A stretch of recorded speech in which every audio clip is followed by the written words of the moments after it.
Mula po sa aming pagkabata ay hinubog mo po kami upang maging mananampalataya. Ang mga aktibidad sa loob ng iglesia ang nakatulong sa amin upang lumaki kaming huwaran sa mga kabataan. Hanggang sa kami po ay maging ganap na mga binata at dalaga na may diwang wagas. Lagi mo pong itinuturo sa amin ang kahalagahan ng aming pag-aaral. Hanggang kami po ay magkaroon ng sariling sambahayan, ay lagi niyo pa rin pong nagugunita ang aming kapakanan.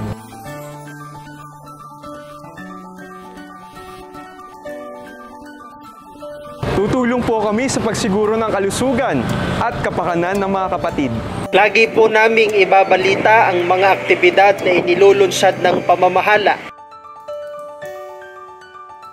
Kami pong mga ministro at mga manggagawa dito sa Distrito Eclesiastiko ng Aurora ay malugod po kaming bumabati sa pagsapit ng kaarawan ng pagsilang ng kapatid na Angelo Eranio Manalo, ang tagapag-ugnay ng mga kapisanang pansambahayan. Happy birthday po! Happy birthday po!